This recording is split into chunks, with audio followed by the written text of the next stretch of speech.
Dalam nama Bapa dan Putra dan Roh Kudus. Amin. Shalom para Bapak Ibu dan saudara-saudari yang terkasih.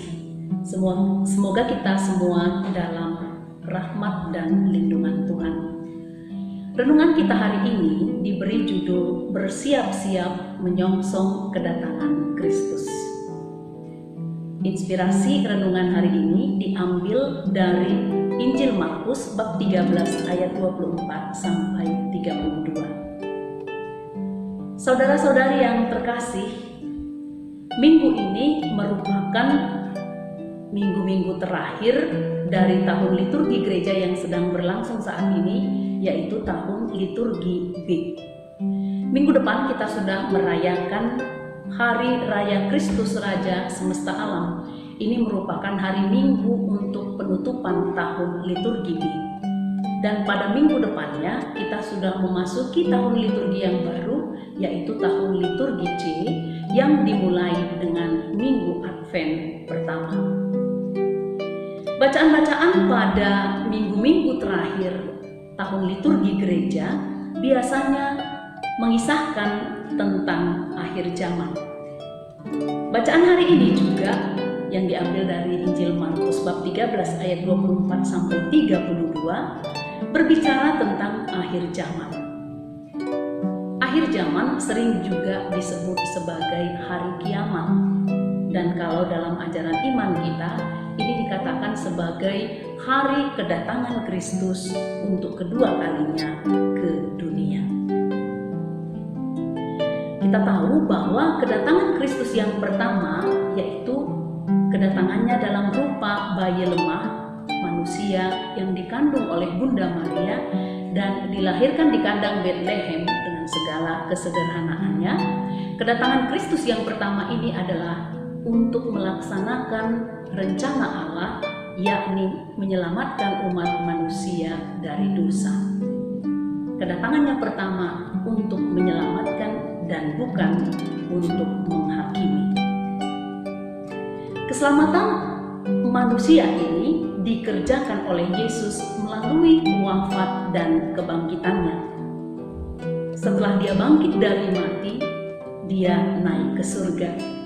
Dan tentang kenaikan Kristus ke surga dikatakan, Yesus ini yang terangkat ke surga meninggalkan kamu akan datang kembali dengan cara yang sama seperti kamu melihat dia naik ke surga. Maka setelah Yesus naik ke surga, suatu waktu dia akan datang kembali. Dan apa yang kita dengarkan dalam Injil hari ini, itulah yang menggambarkan bagaimana Kristus datang untuk kedua kalinya. Seperti dikatakan Injil hari ini, ketika Kristus datang untuk kedua kalinya, digambarkan matahari akan gelap, bulan tidak bercahaya, bintang-bintang akan berjatuhan dari langit, kuasa-kuasa langit akan goncang. Pada waktu itulah Kristus akan datang di awan-awan dengan segala kekuasaan dan kemuliaannya. Saudara-saudari yang terkasih, kalau kedatangan Kristus yang pertama seperti yang sudah kita katakan tadi untuk menyelamatkan kita, maka kedatangannya yang kedua ini adalah untuk menghakimi kita. Karena dikatakan selanjutnya tadi dalam Injil, dia akan menyuruh malaikat-malaikatnya mengumpulkan orang-orang pilihannya. Dia akan mengumpulkan orang-orang pilihannya dari segala penjuru bumi. Ketika hari penghakiman itu telah tiba, tak satu pun yang bisa kita lakukan selain membiarkan diri untuk masuk dalam kawanan orang-orang pilihannya atau tidak. Yang masuk ke dalam kawanan orang-orang pilihannya adalah orang-orang yang tentu saja orang yang didapatinya setia.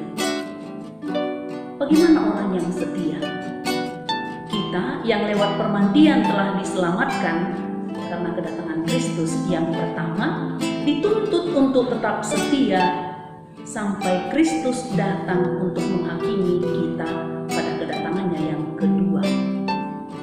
Dan seandainya kita tahu kapan Kristus datang untuk kedua kalinya, mungkin kita bisa mempersiapkan diri untuk menyambut kedatangannya itu dengan berlaku setia pada saat-saat terakhir menjelang kedatangannya. Tetapi masalahnya adalah tak satu pun yang tahu kapan Kristus datang untuk kedua kalinya. Kapan dia akan datang menghakimi kita? Maka karena kita tidak tahu kapan dia akan datang, satu-satunya yang dapat kita lakukan adalah bersiap-siap setiap saat.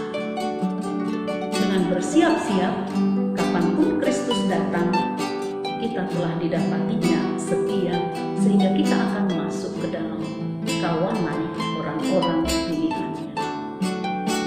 Dan dengan terpilih dalam kawanan ini, kita akan mendapatkan kehidupan kekal bersama Dia. Lalu apa yang bisa kita lakukan sebagai tanda kesiapsediaan kita? Yang dapat kita lakukan adalah melaksanakan apa yang difirmankan Kristus. Dia mengatakan, langit dan bumi akan berlalu, tetapi perkataanku tidak akan berlalu. Perkataan Kristus, firman Tuhan adalah kekal. Maka bila kita ingin masuk ke dalam kehidupan yang kekal, kita harus melaksanakan firman-Nya dengan setia. Bukan hanya dengan mendengarkan dan merenungkan, tetapi kita harus melaksanakannya. Menggantungkan harapan pada dunia ini hanyalah kesia-siaan. Tetapi menggantungkan kehidupan kita pada firman Tuhan dengan kesetiaan melaksanakannya akan membawa kita kepada kehidupan yang kekal. Maka saudara-saudari yang terkasih, marilah kita bersiap-siap menyambut kedatangan Tuhan yang kedua kalinya dengan menjadi pelaksana sabda. Melaksanakan sabda Tuhan tidak membutuhkan karya-karya yang besar, karya-karya yang hebat, tapi cukuplah dengan menghidupi firman itu secara sederhana dalam kehidupan harian kita. Tuhan mengatakan, kasihilah Tuhan Allahmu dengan segenap hati, dengan segenap jiwa, dengan segenap kekuatanmu, dengan segenap akal budimu, dan kasihilah sesamamu manusia seperti dirimu sendiri. Kita harus mampu mengutamakan kehendak-Nya, melaksanakan apa yang dikehendakinya, dan mencintai, mengasihi sesama kita seperti diri kita sendiri.